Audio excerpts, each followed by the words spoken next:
This picture was taken on March 5th, and while that's not a date of any particular significance on the Islamic calendar, the Great Mosque typically sees thousands of visitors on any given day. In 2020, it falls between July 22nd and August 19th in 2020, and if the world returns to any semblance of normalcy by then, millions of people will be seen visiting the holy site.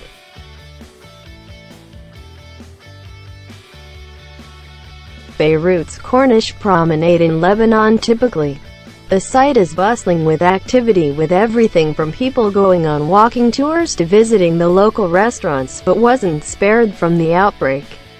And throughout the month of March and into April, Corniche promenade has been a ghost town.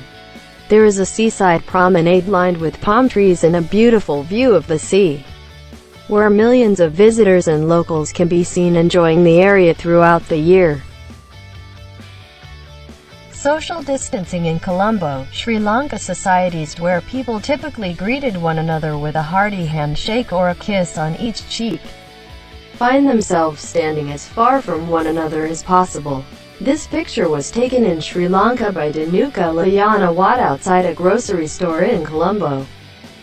That's a term few had ever heard or considered using outside of the occasional introvert, but with COVID-19 spreading exponentially throughout global populations, social distancing became the norm.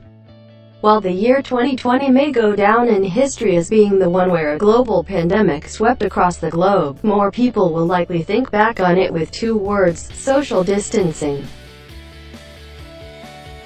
Mobile morgues in refrigerated trucks holding bodies in New York City. NYC was one of the hardest-hit American cities in the early days of the crisis, and its hospitals quickly reached capacity on a number of services, which include the storage of the dead.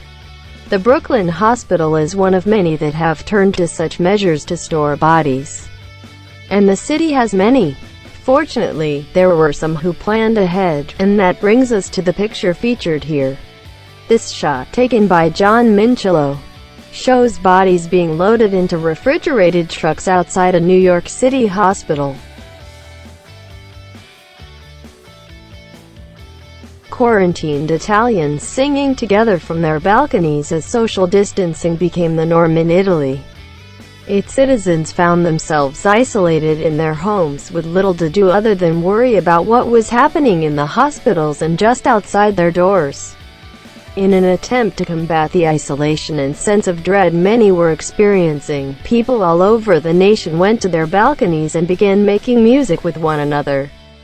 These musical flash mobs came together all over Italy, and on March 13th people all over the country went to their balconies to collectively sing the national anthem, Inno di Mameli, in a show of unity during the crisis. Dr. Li Wenling's selfie from his hospital bed shortly before succumbing to COVID-19. He was admonished by the Communist Party of China for making false comments on the internet after contracting the virus he was fighting against. He took this photo from his hospital bed. All over the world, doctors, nurses, and other healthcare workers spend long days and even longer nights tending to the sick and dying with little to no personal protective equipment keeping them safe. COVID-19 has affected millions of people all over the world, but the most threatened group isn't elderly and immunocompromised, it's the hospital workers who fight against the virus every day. Li Wenling of Wuhan, China. Dr. Li was the whistleblower who sounded the initial alarm over a virus he had been observing that was similar to SARS.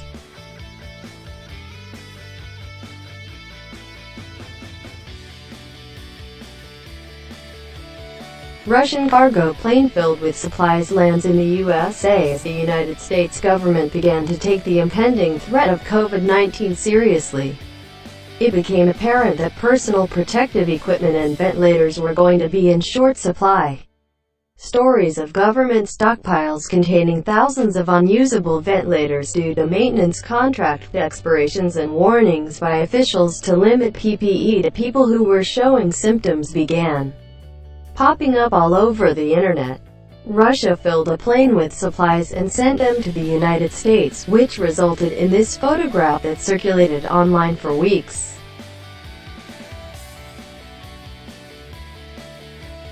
Homeless in Las Vegas sleeping in social distancing grids, whether they are on the streets or in shelters. Homeless people often find themselves stacked closely with one another, and that makes them susceptible to COVID-19, and it also makes it more likely that they will infect others. Exponential infection is one of the greatest concerns where COVID-19 is concerned. And in cities like Las Vegas, the way the city has had to deal with it made international news. Healthcare workers' faces after working with COVID-19 patients for days. Unfortunately, they became harder and harder to find as the virus spread, which is why so many doctors and nurses found themselves having to reuse them for much longer than they normally would have.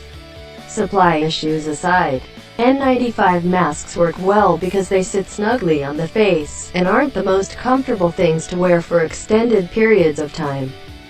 N95 masks are robust disposable masks capable of stopping the spread of COVID-19 and many other airborne pathogens, which is one of the reasons they quickly became necessary for the world's healthcare workers. USNS Comfort and the Statue of Liberty, both vessels were meant to ease the burden by providing 1,000 hospital beds for patients not suffering from COVID-19, though since they have arrived, the USNS Comfort has taken on patients suffering from the disease. That works just fine when the world isn't undergoing a pandemic, but in cities like New York City and Los Angeles, a shortage of hospital beds due to the influx of COVID-19 patients caused two distinct problems.